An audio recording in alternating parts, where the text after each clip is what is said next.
All right, everyone, Lorenzo here, aka the Zoe Deals. So we're going to be doing a button tutorial on the RAV4 Hybrid. This one specifically is an XLE, so some trim levels might have some of these buttons and some might not. So let's get into it. On the left side here, you have your power windows for the back, and then you have your power windows for the front, and then you can lock the rear windows, and you can lock and unlock right here. And then you have your operation for your mirrors on the outside. So if you press left, you can adjust the mirror on the left side, and then if you push right, you can adjust the mirror on the right side.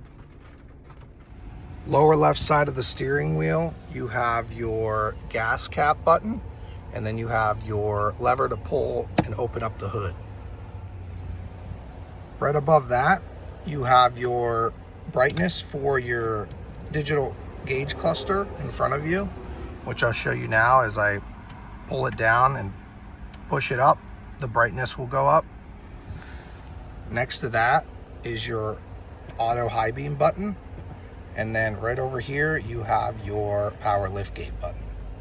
All right, now let's take a look at your light operation. So when you flip this up to auto, what that does is your headlights, daytime running lights, LED accessory lights, and all the lights that you have will automatically go off and on when needed. Once you switch this up, this will control the side marker, parking, tail, license plate, instrument panel, daytime running lights, and LED accessory lights. It'll turn them on. Now the next switch up will turn on all those lights except for the daytime running lights. Those will turn off. Now on the right side of the steering wheel, you have your windshield wipers. So on the far right side, you can control the rear, where you can have your rear windshield wipers do intermittent, or you can turn them on. And then when you push up, you can operate it manually. And you can also have this intermittent by just pulling this switch up or down and then pushing it down once. That's how you can get them to be intermittent. And then if you want them to just be on low, you push down one more time. And then if you want it to go fast, you push it down even more. So a couple different operations there.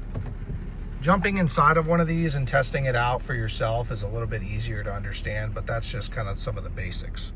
All right, so now let's take a look at the actual steering wheel. Here on the left side, you have your operations for your digital gauge cluster. So when you push left and right, you can actually navigate what's on your digital gauge cluster and see different things on the screen that you'd want to take a look at. Now on your settings here, you can actually adjust what your digital gauge cluster looks, whether you want it to be the meter type, if you want it to be analog, or if you want it to be digital. So you can switch it to digital and it'll change everything on your screen. Most people though, they usually want the analog so they can see. This is just your back button right here, and then you have your call button if you want to answer or hang up. Right here you have your volume adjusters for up and down.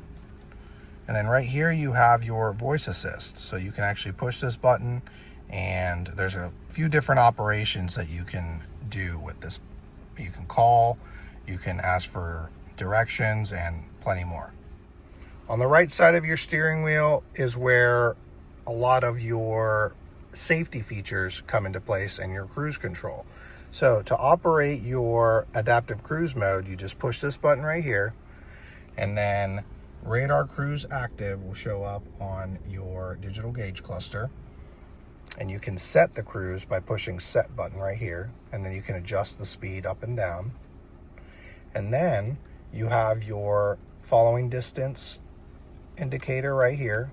It'll show you in the top right corner how far away from the vehicle in front of you you're following. Next button is your lane trace assist with steering assist.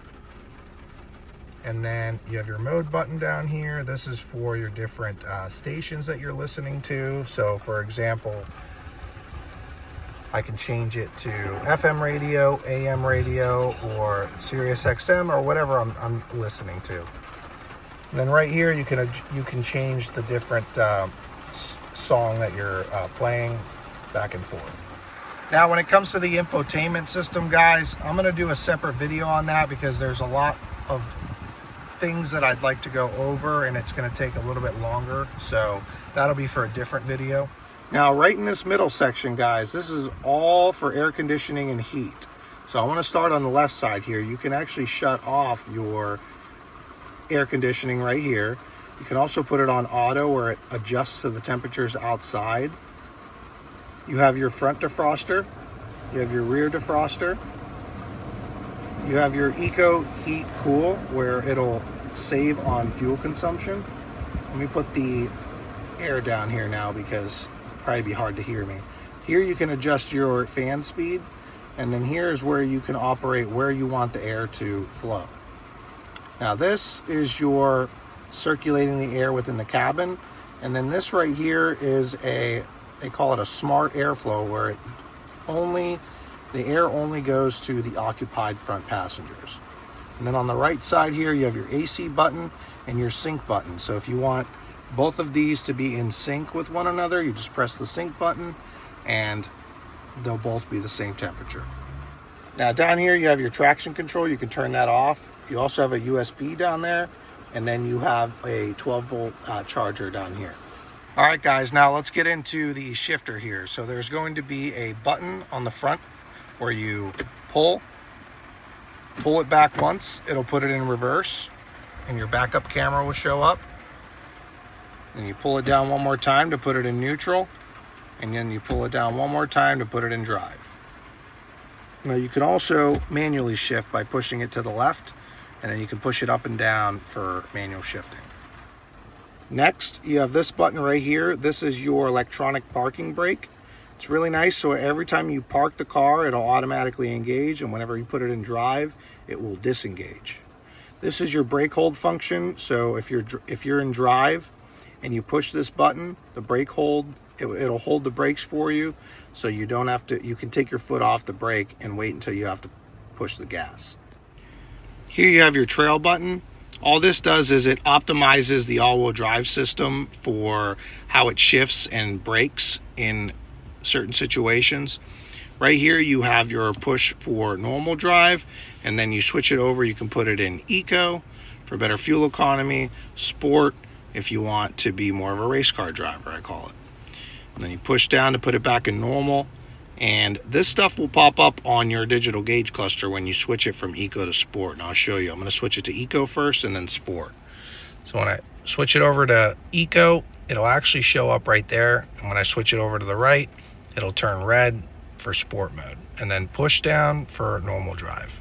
And the last thing here is your EV mode button. So once you push that button, your battery has to be charged, and you can drive the vehicle on just the electric battery. Now, right now it's not working because the battery isn't charged. We have to drive it a little bit and use the regenerative braking system to charge it. Now, not all RAV4s have this, but because this one is an XLE, we have your sunroof. I can't open it right now because it is raining out, but you would push these buttons to open it.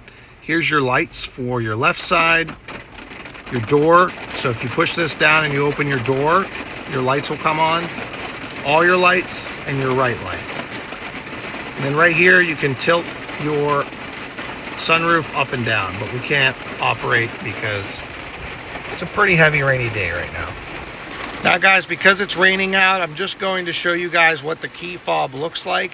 And because this is an XLE, here's your lock button right here. You push this once to lock it, and then you can unlock it with this button, and then you push this button right here, it'll open up the trunk.